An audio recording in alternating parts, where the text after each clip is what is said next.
كشف الدجى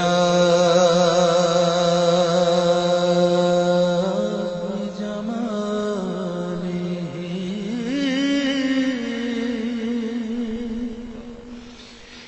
حسنت جميع خصاله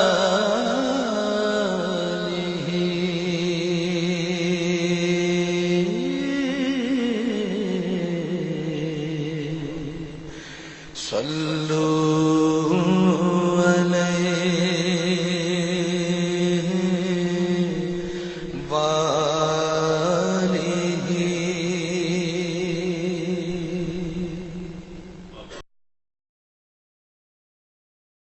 إن الله وملائكته يصلون على النبي يا أيها الذين آمنوا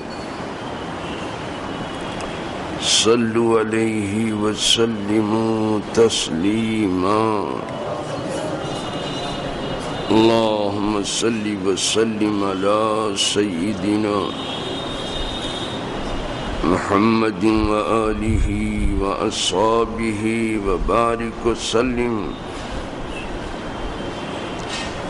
صلاة وسلاما عليك يا رسول الله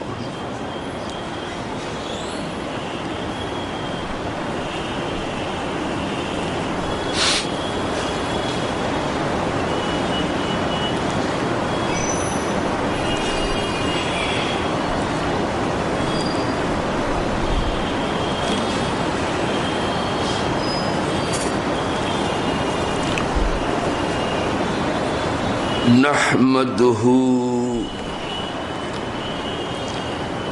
ونصلي ونسلم على رسوله الكريم أما بعد فأعوذ بالله من الشيطان الرجيم بسم الله الرحمن الرحيم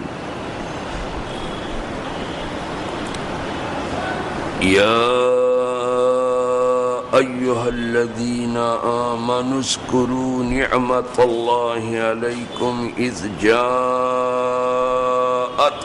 جنود فأرسلنا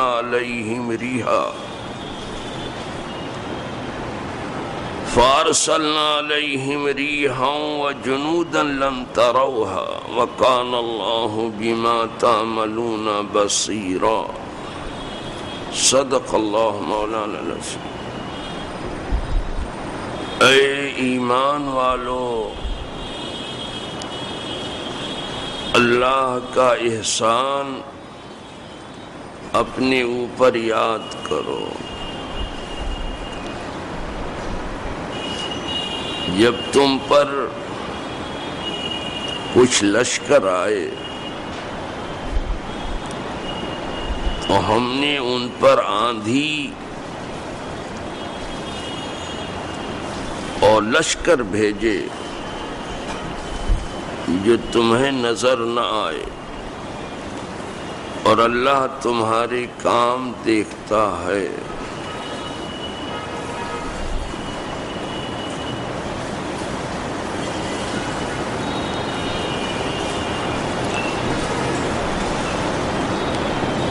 خطاب اہل ایمان سے ہے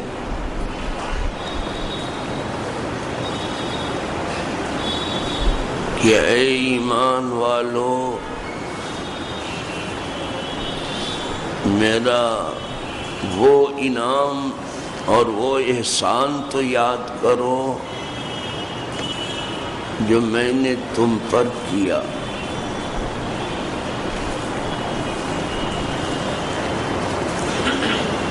وہ چاہتا ہے کہ جو بھی انعام اس کا بندوں پر ہے اسے یاد کیا جائے اور جو یاد کرتا ہے وہی شکر کرتا ہے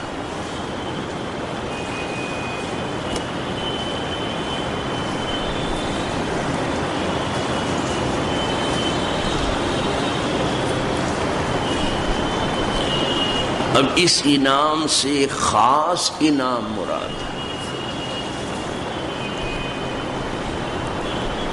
اور وہ بہت بڑا انعام ہے۔ اب اس کو کھولا جا رہا ہے۔ اذ جاءتکم،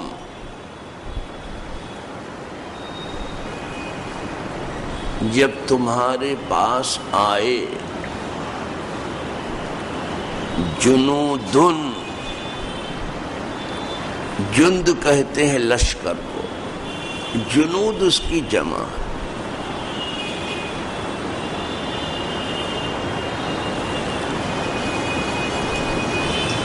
بہت سارے لشکر آئے تمہارے پاس، جند ہی نہیں آئے، جنود آئے، بہت سارے لشکر آئے۔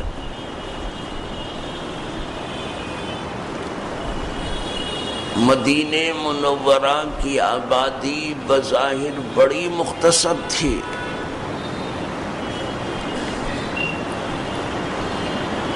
اور یہ آنے والا لشکر دیکھنے میں بہت بڑا تھا۔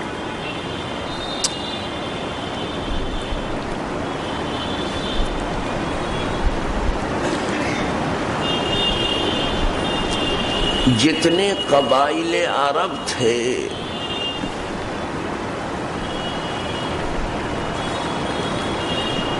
وہ تقریباً سبھی آ گئے تھے، اور جتنے یہود تھے وہ بھی تقریباً سب آ گئے تھے، اور در حقیقت یہ فتنہ یہود ہی تو تھا جسے جنگ خندق کہتے۔ ابھی ہم اس کی تفصیل میں جائیں گے، یہاں تو صرف تفسیر کر رہے ہیں تھوڑی سی۔ تو ہم نے بھیجا ان کے اوپر ریحا، ہوا بھیجی،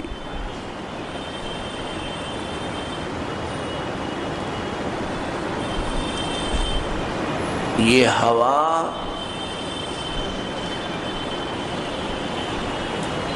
جو زیادہ تر دوا کا کام کرتی ہے، کبھی سزا کا بھی کام کرتی ہے، تو ان پر ہم نے ہوا بھیجی۔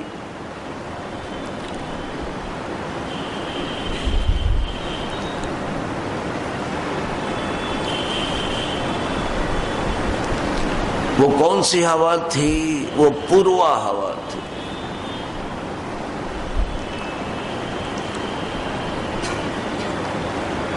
حضور فرماتے میری مدد کی گئی پوروا ہوا سے، نصرت بالصبا، صبا کہتے ہیں پوروا ہوا، میری مدد کی گئی پوروا ہوا سے۔ وَأُهْلِكَتْ عَادٌ بِالدَّبُورِ، اور قوم عاد کو تباہی کے گھاٹ اتار دیا گیا، ہلاک کر دیا گیا، ان کی جڑیں اکھیڑ کے پھینک دی گئیں پچھوا ہوا سے۔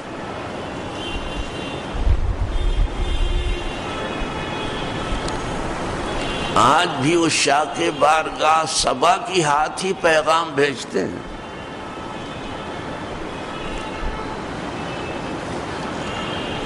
تو یہ ہوا ٹھنڈی ہوتی ہے، اس سے مدد ہوئی۔ قدرت نے بھیجا صبا کو، ہوا کو، کہ ان لشکروں کی بندھی ہوئی ہے ہوا اکھیڑ دے۔ وہ جنودا، اور لشکر بھی بھیجے، لشکر کے جواب میں بھی خدائی لشکر آیا، وہ فرشتوں کا تھا۔ ہوا بھی آئی، وہ صبا تھی، اور لشکر بھی آئے،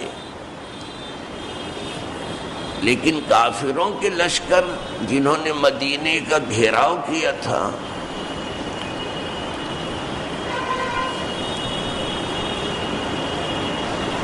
وہ دکھائی دیتا تھا.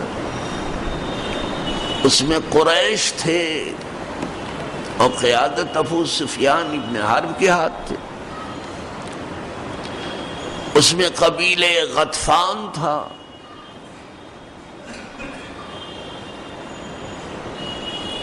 اس میں قبیلے حوازن تھا.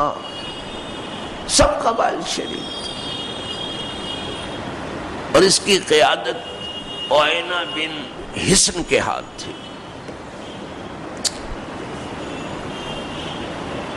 تو کافروں کے لشکر دکھائی دیتے تھے لیکن خدائی فوج جو اتری وہ کسی کو دکھائی نہیں دیتی. فرشتے کہاں دکھائی دیتے؟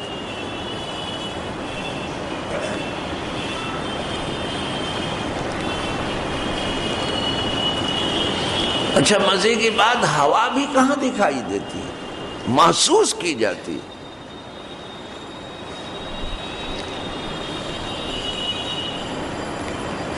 تو ہوا ایسی بھیجی ہے کہ ان کی ہوا اکھیڑ دی اور فرشتے آئے تو ان کے خیمے اکھاڑ کے پھینکتے,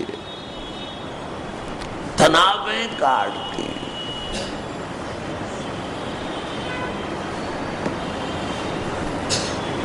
ان کے گھوڑے بھی دکھنے لگے.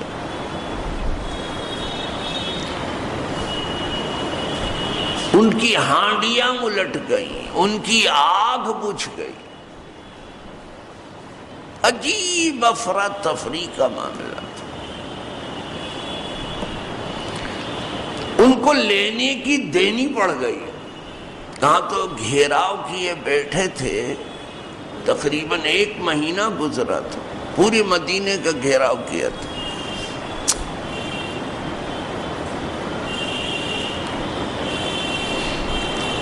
ہوا اتنی ٹھنڈی تھی, بس جان پہ بنی تھی, آگ بجھ چکی تھی, ہانڈیاں الٹ چکی, سامان بکھر چکے, گھوڑے بالکل بدک چکے, ادھر ادھر بھاگ رہے تھے. تو ان کو اپنی نجات کی پڑی تھی.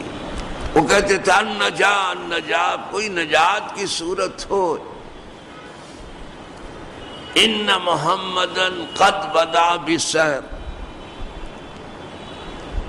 وہ حماقت مآب کہہ رہے تھے, ان کے صنادید, ان کے چنے ہوئے لوگ, کہ محمد نے اب جادو شروع کر دیا صلی اللہ علیہ وسلم. ان کو حضور کا یہ معجزہ جادو دکھائی دیتا تھا. یہی نام تھا. کہا جادو شروع کر دیا, اب دیکھو نجات کیسے ہو.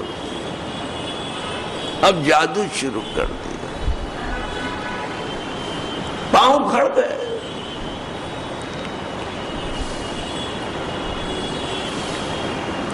اور یہ جنگ ہوتے ہوتے رہ گئی. 1 مہینے تک تھے, کوئی جنگ نہیں ہوئی.